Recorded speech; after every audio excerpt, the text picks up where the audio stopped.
Scientific तौर पे ये बात सिद्ध है। मैं स्टोरीज पढ़ता था कि एक बेसिक सा इंसान बहुत जीरो लेवल का इंसान एक बहुत टॉप लेवल पे पहुंच गया। तो आप सब डटे रहिए, कट ऑफ पे ध्यान ना देकर के मैक्सिमम नंबर की तरफ देखो। फेलियर से मत भागिए। सो हेलो एवरीवन, कैसे हो आप सभी। उम्मीद करता हूं कि आप सभी बहुत अच्छे होंगे। तो आज के सेशन में यार बात करने वाले हैं कि पढ़ाई में जीरो टू हीरो कैसे बने। फर्क नहीं पड़ता है कि आपका 8 क्लास में कंसेप्ट क्लियर हुआ कि नहीं, 9th में कुछ हो गया, कुछ गड़बड़ मार्क्स आ गए, कुछ अच्छा नहीं कर पाए, स्कूल छूट गया। आप बहुत पढ़ते हैं, आपको आता कुछ नहीं। तो जरूरी नहीं है जो ज्यादा पढ़ते हैं उन्हीं का होता। क्या हो सकता है कि कितने बच्चे के दिमाग में ये डाउट आ रहा होगा कि चलो भाई, हम तो पढ़ाई में बहुत कमजोर हैं, हम तो पढ़ाई में बहुत उतना कुछ नहीं है। लेकिन इस सेशन को देखने के बाद, इस वीडियो को देखने के बाद 6 ऐसे पॉइंट्स बताए जाएंगे जिसके मदद से, जिसके हेल्प से आप पढ़ाई में अगर यहाँ हो नो, जीरो हो नो, तो टॉप लेवल पे आने का गारंटी है। इस सेशन को कंप्लीट देखिए, आपको समझ में, वीडियो का एंड तक देखते देखते समझ में आ जाएगा कि अगर ये कंसेप्ट आपने 8 क्लास, 7 क्लास, 9th क्लास में अगर थोड़ा सा भी इसका 10% भी आपको कहीं से मिल गया रहता, तो आपके दिमाग में इस टाइप की बातें नहीं आती कि हम पढ़ाई में थोड़ा लूज है, थोड़ा कम है। इस टाइप की बातें, सारी चीजें आज के सेशन के बाद आपके दिमाग में आने का नहीं होगा। तो चलिए शुरू करते हैं कि पढ़ाई में जीरो टू हीरो कैसे बनते हैं। क्या कुछ 4 से 5 से 6 कुछ पॉइंट्स है, जो पॉइंट्स डिस्कस किया जाएगा, उस पॉइंट्स को आपको अपने नोट में, अभी तक अगर आपके कान में बात नहीं गई है कि वीडियो सुनते समय, लेक्चर देखते समय आपके पास एक नोटबुक और पेन का होना कितना जरूरी है, तो अभी ले लो, अभी ले लो। कहीं से भी देख रहे हो, अभी एक पेन और एक पेपर ले लो और इस पॉइंट्स को धीरे धीरे क्लियर लिखते चलना है। जो भी आपको अच्छा लगे कि हाँ, तो वीडियो को लाइक भी करते रहना, शुरू में, चाहे लास्ट में, चाहे जब भी समझ में आने लगे। तो चलो शुरू करते हैं कि ये क्या 6 पॉइंट्स है जिसको आप अपने दिनचर्या में, अपने डेली की रूटीन में शामिल करके आप पढ़ाई में हीरो टू जीरो नहीं, ऐसा नहीं, जीरो टू हीरो बन सकते हो। तो सबसे पहले कॉमन पॉइंट, सबसे मोस्ट इंपॉर्टेंट पॉइंट यार होता है कि अगर मान लो हमको एक जगह से दूसरे जगह जाना है, तो पहला जगह और लास्ट का जगह हमको मालूम होना चाहिए। एक स्टोरी से बता रहा हूं ताकि आपके दिमाग में क्लियर बातें समझ में आ जाए। हम पॉइंट लिख रखे हैं, वो आपको डायरेक्टली दिखा देंगे 10 सेकंड, 20 सेकंड का अंदर, 1 मिनट का अंदर। लेकिन किसी भी चीज को यार लिखने से पहले उसका कंसेप्ट समझना जरूरी है कि बोला क्या जा रहा है। अगर मान लो कि एक प्लेस पे आपको, अगर मान लो कि आप यहां से स्टार्ट करके अगर यहां जाते हो, तो कितना पॉइंट्स आपको मिले। आप कहोगे कि यहां से हमने तो पहले मालूम था कि भाई शुरुआत कहां से करना है, दूसरा पॉइंट की एंड कहां करना है। क्या चीज हमको दूसरा पॉइंट ये मालूम करना है कि हमको शुरुआत तो कर दिया, लेकिन एंड कहां करना है। ठीक है, अब आप कहोगे कि ये शुरुआत एंड क्या है। ये थोड़े 1-2 मिनट वीडियो सुन लेने के बाद पता चल जाएगा। ये दिमाग में रखिए कि हमने क्या बता रहा है कि एक पॉइंट से जाना है दूसरे पॉइंट पे, तो हमको पहला वाला और लास्ट वाला दोनों मालूम होना चाहिए कि हमको चलना है, लेकिन कहां तक, कितना, राइट। अब चलो यार, सबसे पहला पॉइंट शुरू करते हैं कि नो योर व्हाई। अभी हमने बता रहा था कि पहला पॉइंट और एंड का पॉइंट जानना बेहद जरूरी है, कि आपको कहां से शुरू करना है और कहां जाके ठहरना है, ये मोस्ट इंपॉर्टेंट है। तो पहला पॉइंट में ये चीजें हैं कि नो योर व्हाई। आप पढ़ाई कर रहे हो, बिजनेस कर रहे हो, ट्रैवलिंग कर रहे हो, लेकिन इसके पीछे एक लॉजिक होगा कि आप जब ट्रैवलिंग कर रहे हो तो कहां, किसके लिए, कि रीजन क्या है। वही आपका दिमाग में, अच्छा चलो हमको शॉपिंग करने जाना है। आप पढ़ाई करना चाहते हो, 9th के अंदर हो, 10th के अंदर हो, 11th 12th जो भी कॉम्पिटिटिव एग्जाम्स की प्रिपरेशन कर रहे हो, तो आपको मालूम है कि हमको ये एग्जाम में अच्छा स्कोर करना है, हमको एग्जाम क्रैक करना है, हमको रिजल्ट लाना है। तो यहाँ पे रिजल्ट लाना, चाहे 95%, 90%, 80% स्कोर करना, ये क्या है, आपका एक क्या है, एंड पॉइंट है। आपने शुरू कर दिया कि चलो भाई हमको 10th बोर्ड हमने देना है। अब एक लक्ष्य बना लिया कि चलो भाई हमको कितना चाहिए, 90 चाहिए, 95% चाहिए।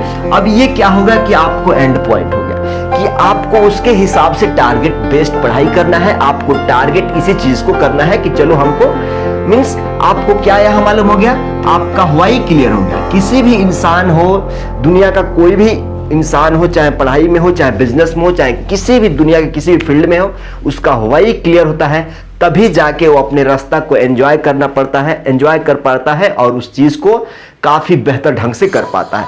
पहला पॉइंट तो क्लियर हो गया कि आप पढ़ाई कर रहे हैं, किसके लिए कर रहे हैं, क्या करना है, आपको पढ़ाई करने से आपको क्या मिलेगा। क्लियर है। अब लिख लो कि अगर 10th क्लास में पढ़ रहे हो तो आप अगर 10th क्लास टॉप करते हो तो आपको क्या मिलेगा, नेक्स्ट फ्यूचर क्या दिखेगा आपको। इसके हिसाब से अपने दिमाग में जब थॉट्स आएगा, बात आएगा, तो ये सारी चीज क्लियर होते जाएगा। दूसरा पॉइंट है जुनून। किसी भी काम करने के लिए एक माइंडसेट, पॉजिटिव माइंडसेट का होना, जुनून का होना बहुत इंपॉर्टेंट है। अगर मान लो कोई आपका दोस्त आता है, बोलता है कि भाई आज तो मूड खराब है, पढ़ाई नहीं करना है, चलो कंबल में बैठ के आधा घंटा सो के आराम कर लेते हैं। तो किसी भी फील्ड में अगर आपके पास जुनून, ये जो वर्ड है ना जुनून, ये बहुत इंपॉर्टेंट मायने रखता है। जुनून मीन्स, जुनून कहने का मतलब कि आपका माइंडसेट क्लियर है कि भाई हमको पढ़ाई करना है, भाई हमको ट्रैवल करना है, हमको 80%, 95%, 90% स्कोर करना है। ये क्या है, पॉजिटिव माइंडसेट। आपका माइंडसेट क्लियर है, गोल क्लियर है कि हमको क्या करना है, स्कोर करना है। तो जब आपका माइंडसेट क्लियर होता है ना, तो आप उसमें क्या लगाते हो टर्म, जुनून। क्या है, इसके पीछे जुनून लगती है, एक चीज जो उस चीज को ड्राइव करती है, खींच के लेके जाती है भाई कि हमको लाना है। तो उसमें एक पीछे काम क्या करता है, जुनून होना, आपके अंदर लगन होना, मेहनत करने का जुनून एक आपके अंदर होना चाहिए कि यार हमको ये चाहिए, ये चीज हमको कैसे भी पाना है, हासिल करना है। ठीक है, तो दूसरा पॉइंट भी क्लियर हो गया। नेक्स्ट टॉपिक पे बढ़ते हैं कि टारगेट सिलेबस। अभी हमने बताया था कि एक पॉइंट से दूसरे पॉइंट पे जाने के लिए आपको मालूम होना चाहिए कि आप किस लिए जा रहे हैं, क्यों जा रहे हैं। अब यहां बोल रहा है कि टारगेट सिलेबस। अगर आप 10th क्लास के अंदर हो, 12th क्लास के अंदर हो, तो आपके लिए टारगेट, आपके लिए एंड पॉइंट क्या होगा, एंड पॉइंट क्या होगा। तो यहां अगर आप स्टूडेंट हो तो आपके लिए अपने सिलेबस को टारगेट करना है। क्या करना है, आपके सिलेबस को टारगेट करना है कि भाई हमारे कोर्स स्ट्रक्चर के अंदर, हमारे बोर्ड्स के अंदर क्या क्या सिलेबस है, कितने बुक्स है, क्या स्ट्रेटजी फॉलो करना है, क्या स्टेप्स लेना है, कितने घंटे की पढ़ाई करना है, ये सारे चीज आपको टारगेट सिलेबस करके अंदर कवर करना है। क्या चीज करना है, टारगेट सिलेबस।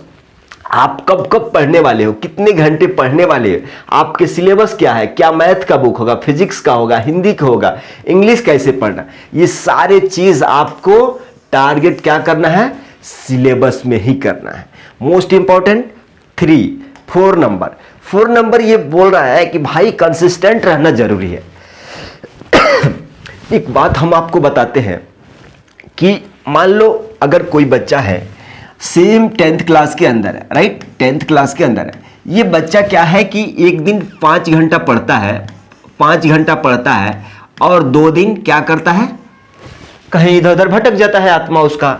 एक दूसरा बच्चा सेम जो 10th क्लास के अंदर है, वो क्या करता है, 3 आवर्स ही डेली पढ़ता है, लेकिन वो क्या करता है, डेली पढ़ता है। ये एक दिन भी 0 आवर्स भी मिस्टेक नहीं करता है, 3 आवर्स मीन्स पूरा पढ़ता है। तो इसका अगर मान लो अगर ये 5 आवर्स पढ़ता है 2 दिन में, तो 1 घंटा कितना हुआ, 2.5 आवर्स। लेकिन इसका ये 2 घंटा भी, 2.5 घंटा भी खराब चले जाएगा। जब ये 2 दिन इधर उधर चकमा खा के आएगा तो ये भी इसका यूज नहीं है। लेकिन जो स्टूडेंट ये 10th क्लास में है ना, ये 3 घंटा डेली पढ़ता है ना, तो ये समझो ये 4 घंटा का एवरेज देगा, 5 घंटा का एवरेज। क्यों, डेली चीजों को करने से हमारा माइंड कैप्चर करते जाता है और हम प्रैक्टिस में बहुत अच्छे बनते जाते हैं। लेकिन यहाँ 5 घंटा ना 6 ही घंटा पढ़ लो, 2 दिन छोड़ दो ना, तो ये 5 घंटा खराब हो जाए। इसीलिए आपको क्या करना है, किसी भी काम को करने से पहले आपको कंसिस्टेंसी के बारे में सोचना है। चलो भाई हमको आज 1 घंटा पढ़ना है, कल बढ़ा के इसको 1.5 घंटा कर देंगे। क्या कर देंगे, 1.5 घंटा कर देंगे, 1 घंटा 30 मिनट कर देंगे, 1 घंटा 40 मिनट कर देंगे, 2 घंटा कर देंगे, 2-2.5 घंटा कर देंगे। इस तरह से आपको कंसिस्टेंसी धीरे धीरे बढ़ाना है। अगर मान लो अगर आप कहते हो कि नहीं हम 20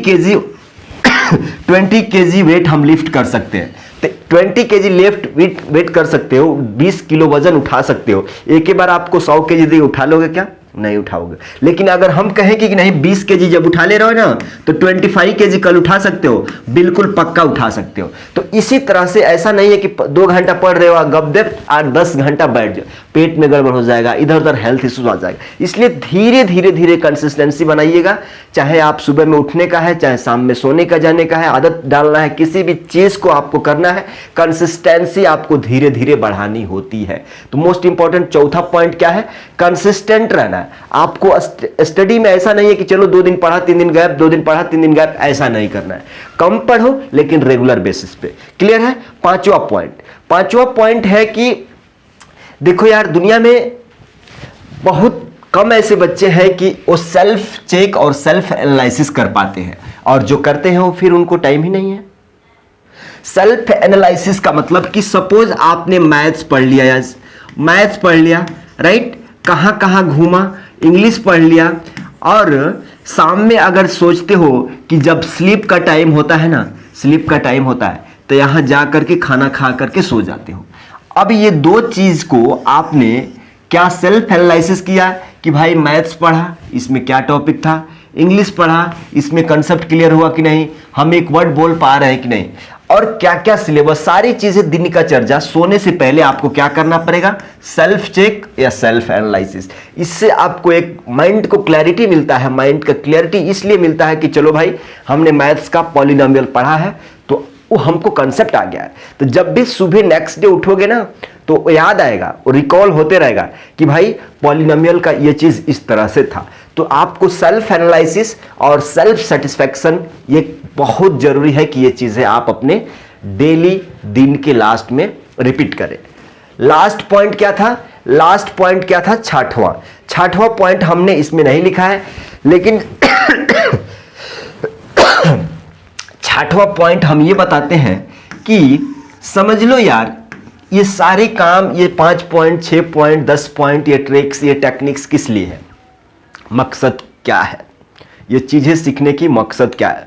फिर हम लास्ट में इस पॉइंट को दोहराते हैं कि आपका उम्र कुछ भी हो, आप 6 क्लास में है, 5 क्लास में है, 9th क्लास में है, 10th, 11th, 12th, competitive exam, government exam, किसी भी चीज़ का आप प्रिपरेशन कर रहे हो, इसका एक ही टारगेट है कि आप अपने लाइफ को बेहतर बनाना चाहते हो। यही है ना, आप अपने लाइफ को बेहतर बनाना चाहते हैं, और आपको लगता है कि आप किसी ऐसे माहौल में हो जहां 4 लोग किस फील्ड में है, आपके फील्ड में नहीं है। मान लो 5 दोस्त हैं, तो 5 दोस्त में एक दोस्त पढ़ता है और 4 दोस्त लौंडियाबाजी करते हैं। तो ये बच्चा जो पढ़ता है ना, मे बी चांस इसको माहौल के हिसाब से ये भी 10 दिन के बाद, 5 दिन के बाद यही चीज करने लगे।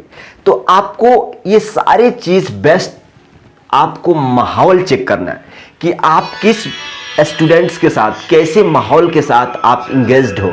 तो उस तरह से जब आपका माहौल अच्छा होगा ना, तो आपको सोने का मन भी कर रहा है तो देखोगे कि हमारा दोस्त पढ़ रहा है, तो आपका माइंडसेट वैसा ही जाएगा, हम भी पढ़ेंगे, वो किस लिए पढ़ रहे हैं, हम क्यों नहीं पढ़ रहे। तो आप एक अच्छा एनवायरनमेंट के साथ कनेक्टेड रहिएगा, वैसे फ्रेंड्स के साथ टॉक करिए कि ठीक है। तो अगर इस सेशन से आपको कुछ सीखने को मिला है तो वीडियो को शेयर करिएगा, अपने दोस्त के साथ भेजिए, उनको शेयर करिए, फॉरवर्ड करिए, ताकि उनका भी हेल्प हो सके। Thank you, bye. एंड करते हैं इस वीडियो के यहीं पे, मिलते हैं अगले वीडियो में, तब तक के लिए शुक्रिया।